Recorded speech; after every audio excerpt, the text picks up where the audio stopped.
Shalom y bienvenidos a Vía Hafta Yisrael, una frase hebrea que significa amarás a Israel. Esperamos que se queden con nosotros, ya que nuestro maestro, el Dr. Baruch, nos compartirá una enseñanza expositiva de la Biblia. El Dr. Baruch es profesor titular del Instituto Sera Abraham, con sede en Israel. Aunque todos los cursos en el instituto se imparten en hebreo, el Dr. Baruch se complace en compartir esta enseñanza en inglés con doblaje al español. Para más información, visítenos en amarasaisrael.org o descargue nuestra aplicación móvil Mi Estudio Bíblico. Aquí está Baruch y la lección de hoy. En nuestro estudio de la semana pasada vimos cómo el profeta Samuel se dirigió al pueblo. Y el contexto es importante, porque él acababa de ungir a Saúl como rey sobre Israel. Y él quería que el pueblo entendiera las implicaciones de esa acción que fue guiada por la decisión del pueblo. Dios le dio al pueblo lo que pidió, pero muchas veces lo que queremos, lo que deseamos, incluso por lo que oramos, no es la voluntad de Dios.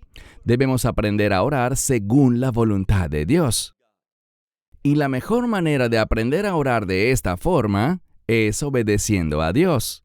Hay un verso muy importante en la Escritura que se encuentra en el libro de Éxodo, en el capítulo 24, versículo 7. Y es solo la parte final del versículo. Desafortunadamente, muchos traductores no lo expresan literalmente. ¿Qué dice el verso? Vei naasei, vei nishma.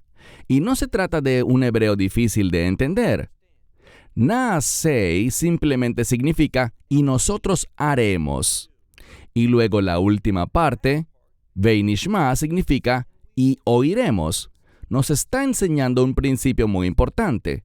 Es cuando hacemos la voluntad de Dios. ¿Y qué quiero decir con eso? Las cosas generales que Dios le manda a hacer a su pueblo, a todo su pueblo. Cuando aplicamos la verdad bíblica a nuestra vida, eso nos habilita para escuchar a Dios.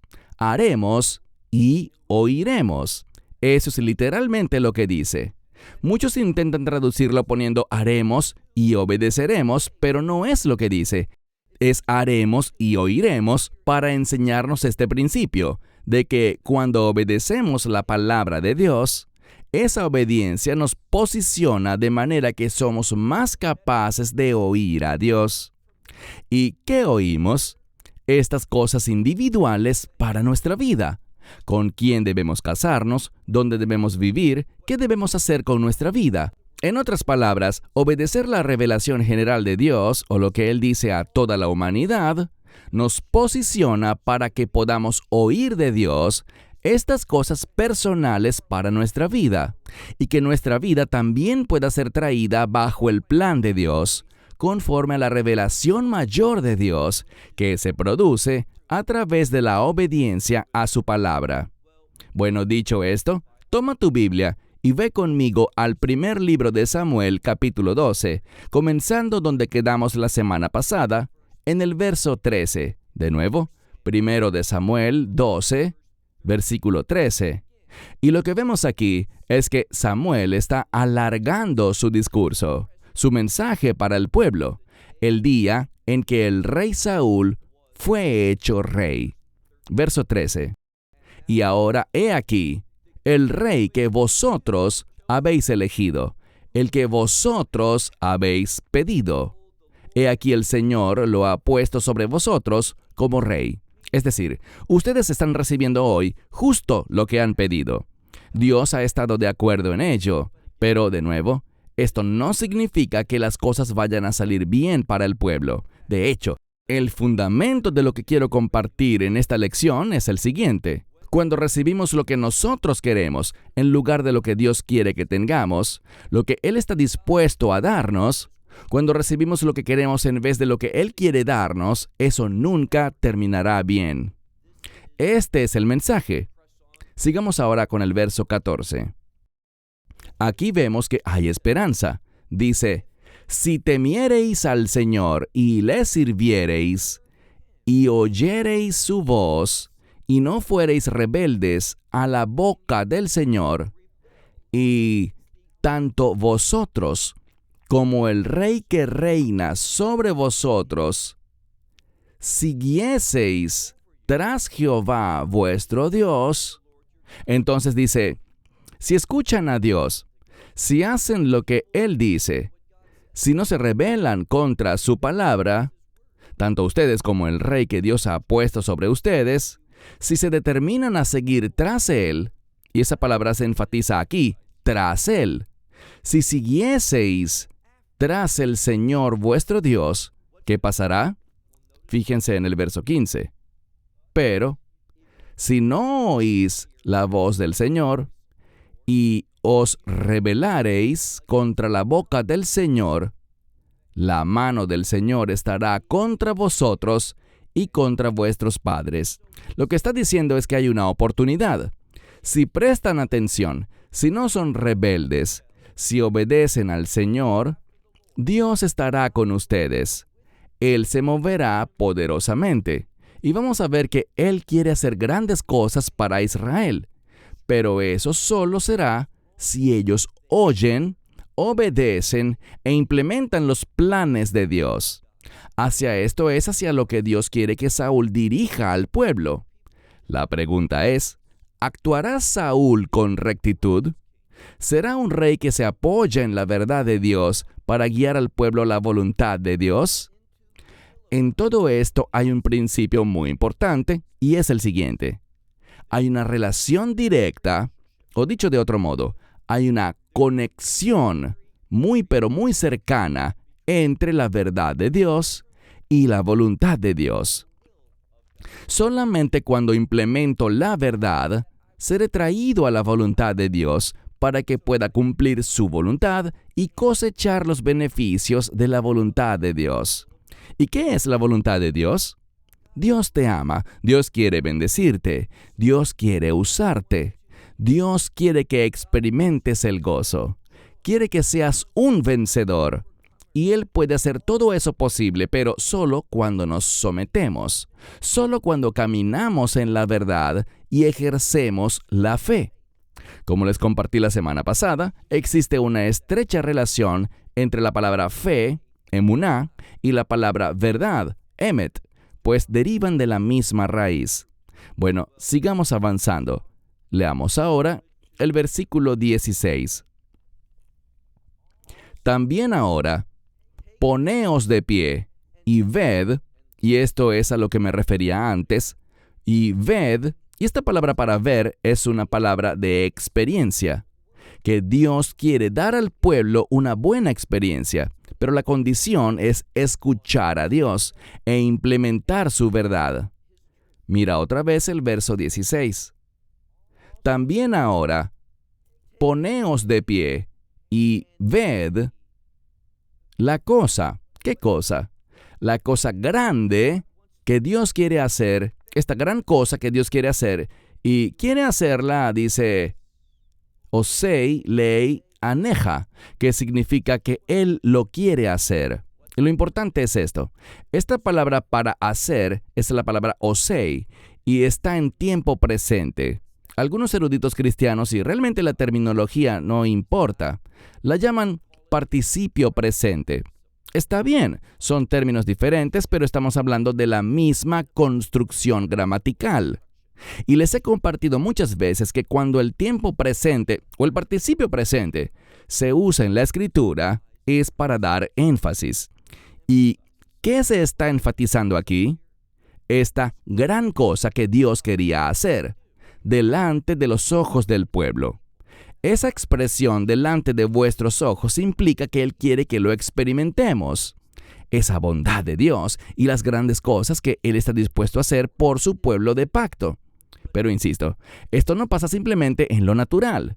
Eso pasa sobrenaturalmente como resultado de que oímos la palabra de Dios, implementamos la palabra de Dios, caminamos en fe y tenemos un compromiso con la voluntad de Dios. Esas son las cosas que deben ocurrir si queremos experimentar esta gran obra de Dios en nuestra vida. Y dice aquí, sigue leyendo, mira ahora el verso 17. El contexto es el de un tiempo de alegría. ¿Y cuál era uno de los tiempos más alegres para el pueblo de Israel? Sin duda, el tiempo de la cosecha. Y quiero que leamos este verso juntos, versículo 17. ¿Qué dice aquí el profeta Samuel? Dice, ciertamente, la cosecha del trigo es hoy.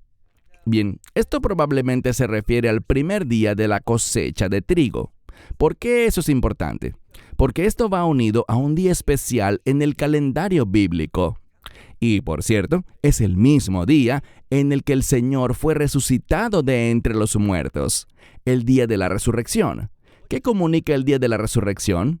Comunica victoria, comunica salvación, comunica el éxito del Mesías, del mismísimo Hijo de Dios, del unigénito del Padre, lo que Él logró y el resultado de eso. ¿Cuál resultado? El reino. Y siempre que hablamos de esta expresión, mira de nuevo el verso 17, ciertamente la cosecha del trigo es hoy. Yo clamaré al Señor y Él hará, y tenemos la palabra kolot, que en este caso probablemente sea truenos, y con esos truenos también vendrá la lluvia. Y dice, y sepan y vean, otra vez esta palabra experiencial, sabed y ved vuestra gran maldad que habéis hecho en los ojos del Señor. Él quiere que entiendan que Dios es bueno, que Él quiere hacer grandes cosas, incluso a pesar de esta gran maldad que habían hecho. ¿Y a qué se refiere con eso? ¿Cuál era la gran maldad que había cometido el pueblo? Bueno, no tenemos que adivinar, basta con mirar el final del versículo 17, donde dice, Lish'ol lachem melech, que significa pedir para vosotros un rey. ¿Sabes qué palabra es enfática aquí? Para vosotros. No estaban pensando en Dios, en sus planes, propósito o voluntad. ¿En qué estaban pensando? En lo que ellos pensaban que era lo mejor para sí mismos. Querían que Dios les sirviera y cumpliera sus deseos. Lo que vamos a descubrir en las próximas semanas y en los próximos meses es que su deseo de tener un rey humano, rechazando a Samuel y rechazando al Señor, produjo gran sufrimiento, gran miseria y gran derrota para los hijos de Israel. Mira ahora el verso 18. Dice aquí, y Samuel clamó al Señor, y el Señor dio truenos y lluvia, y noten el término, Beyom Jahu, en aquel día. Esto implica un juicio. He compartido muchas veces que cada vez que vemos la frase Beyom Jahu en la Biblia, lo que debe venir a nuestra mente es ese concepto del juicio. Lo que debemos concluir al ver aquí esta expresión, Beyom Jahu, en aquel día, es que por causa de esta decisión, de esta maligna decisión del pueblo de pedir para sí un rey humano, es por esta causa que un juicio caerá sobre ellos, no la gran obra que Dios quería hacer. Él está dispuesto a hacerla, incluso ahora, en medio de todo esto. Él sigue dispuesto a hacerla, pero, insisto, es condicional. El pueblo tiene que oír la palabra del Señor, implementarla, confiar en Él y caminar en fe. Así que dice, verso 18 una vez más, y Samuel clamó al Señor, y el Señor puso truenos y lluvia en aquel día, y dice aquí, y todo el pueblo temió en gran manera al Señor y a Samuel. Bien, esto es lo que debieron haber hecho desde hace tiempo.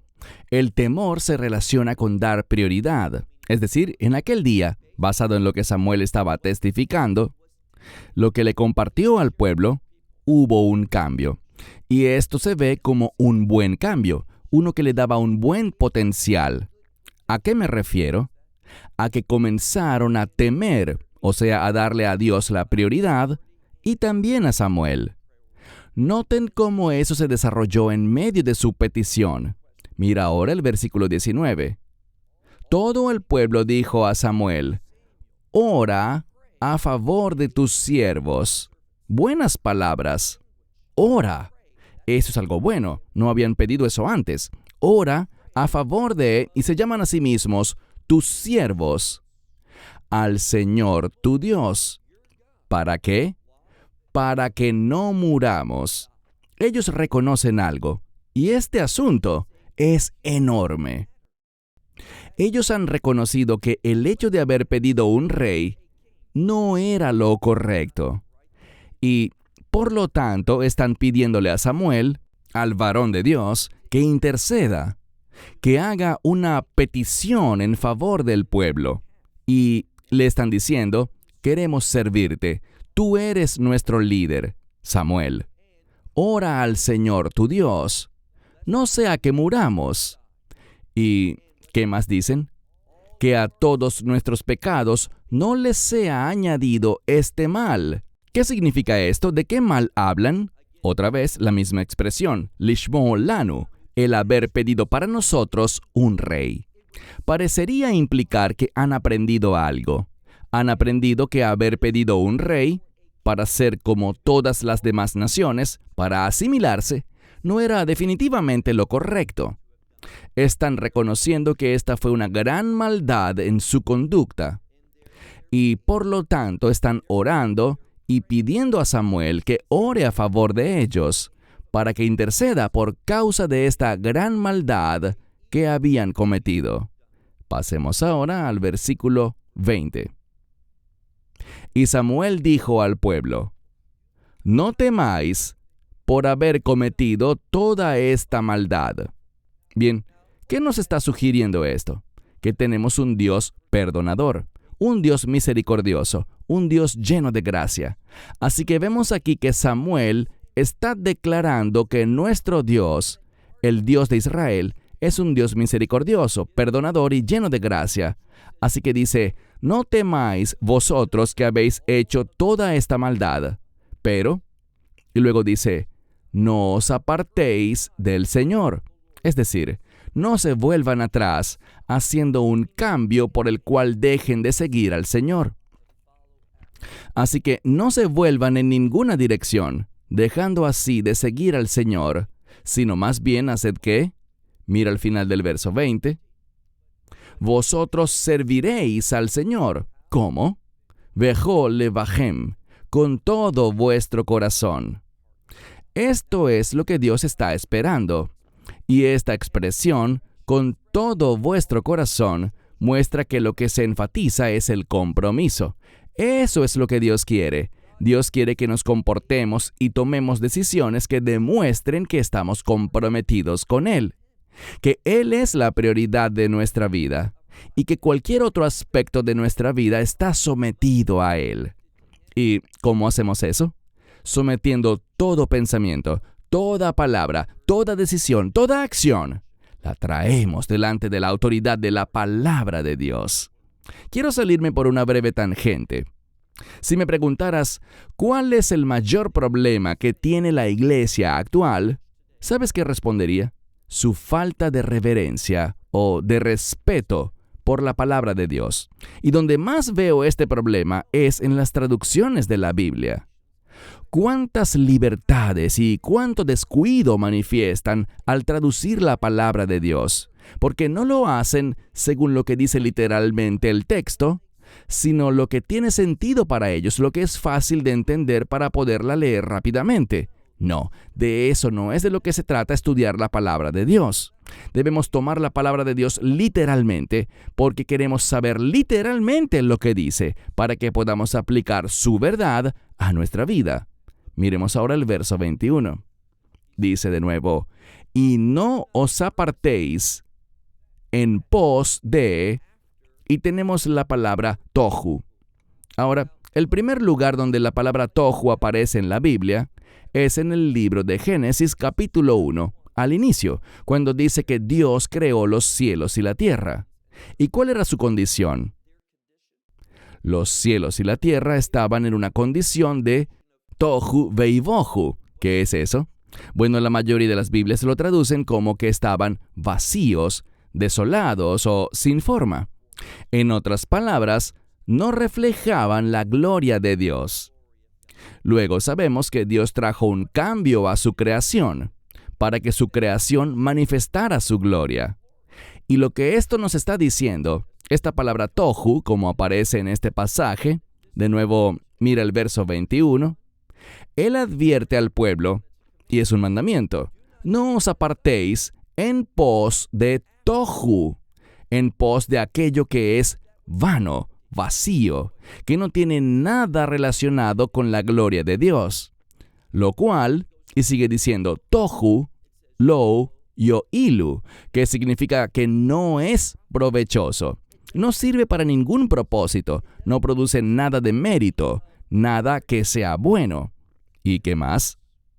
Y no os librarán porque tohu ellos son. Es decir, que toda esta rebeldía, esta desobediencia, esta dependencia en uno mismo, pensando que mi camino es el mejor camino, todo eso es vano, no es provechoso, no produce nada bueno ni nos libra del ataque del enemigo. Es lo que el texto afirma al decir que todo es vacío, vano y sin forma. Verso 22.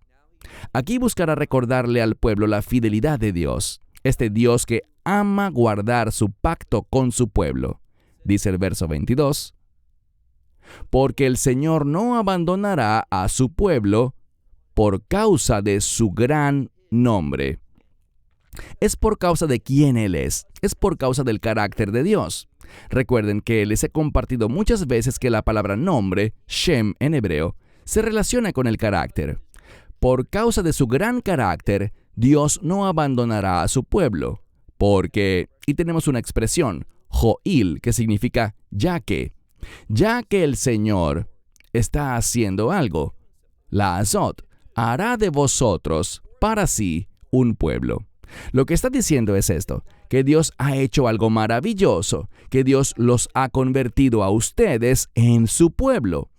Tenemos una expresión que de hecho se repite en muchos lugares, tanto en el Antiguo como en el Nuevo Testamento, que dice que nosotros seremos su pueblo y Él será para nosotros Dios. ¿Y cómo sucede eso? Es interesante que los rabinos hablan de esta expresión. Otra vez, nosotros seremos su pueblo y Él será nuestro Dios. ¿Cómo esto es posible? Solo de una manera, y esa es la redención. Los rabinos entienden que esa expresión, nosotros seremos su pueblo y Él será nuestro Dios, implica que esto se logra solo por la obra de la redención, por la obra de un Dios redentor. Solo Dios puede hacer esa obra de redención y el Mesías lo demostró. Así que de esto es de lo que se está hablando al final del versículo 22. Ya que el Señor ha hecho de vosotros para sí, o sea, ha hecho de ustedes para Dios mismo un pueblo. Verso 23. También yo, y luego tenemos la expresión Jalila, que podemos traducirla como Dios me libre. También a mí, que Dios me libre de pecar contra el Señor. ¿Y qué pecado sería ese? Cesar de orar a favor de vosotros. Samuel está diciendo, no tienen que preocuparse porque estoy comprometido en orar por ustedes. Y déjame decir simplemente que un verdadero líder, un hombre de Dios o una mujer de Dios que quiere bendecir a otros y ser usado por Dios para bendecir a otros, hará un compromiso de orar por el pueblo sobre el cual Dios le ha dado liderazgo. Será una persona de oración. Y es lo que estamos aprendiendo de Samuel.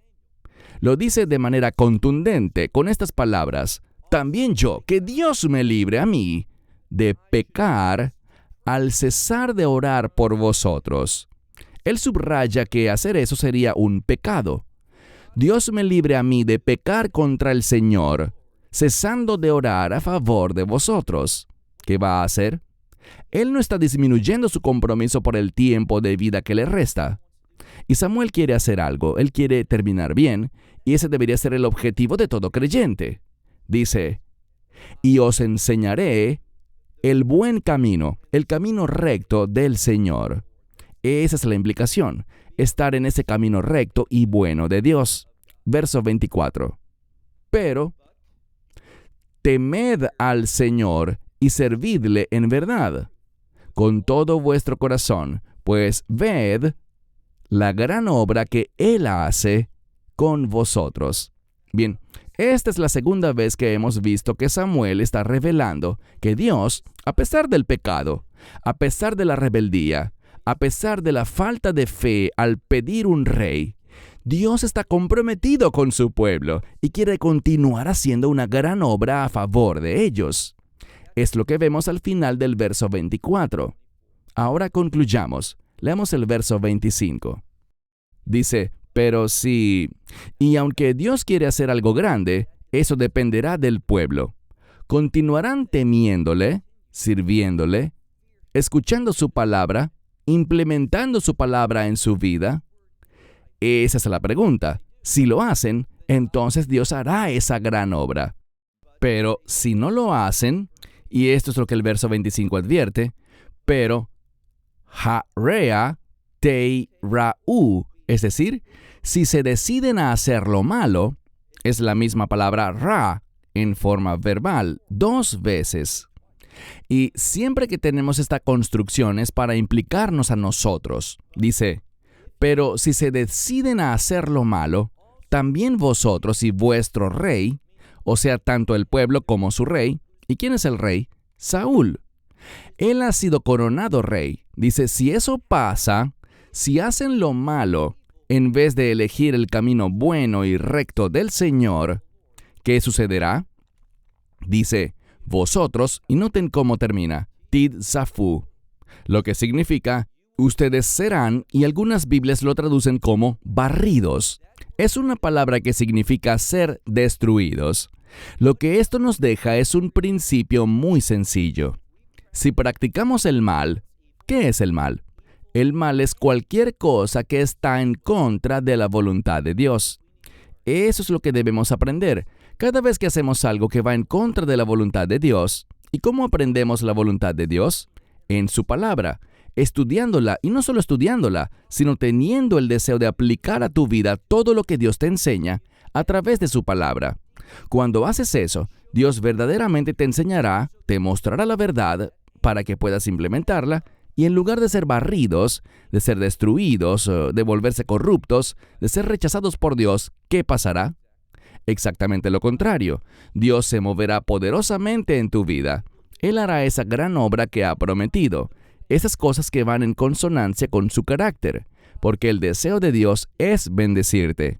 Él quiere que seas receptor de sus promesas, que recibas esa gran obra que Él ha hecho en el pasado, en el presente y en el futuro. Él quiere que recibamos eso. ¿Por qué? Por causa de quién Él es. Todo lo que Dios hace es por causa de quién Él es. Un Dios que actúa a la luz de su carácter. Cierro con esto hasta la próxima vez. Shalom. Shalom. Desde Israel. From Israel. Esperamos que te hayas edificado con el mensaje de hoy y lo compartas con otros. Te invitamos a seguir nuestros estudios cada semana por este canal y por el portal de YouTube de Amarás a Israel. También puedes descargar nuestra aplicación móvil gratuita, Mi Estudio Bíblico. Finalmente, para obtener más información sobre nosotros, visita nuestra web amarasaisrael.org, donde encontrarás otras conferencias de Baruch en audio, video y texto. Hasta el próximo programa. Que el Señor te bendiga en Yeshua HaMashiach, Jesús el Mesías, mientras caminas con Él. Shalom desde Israel.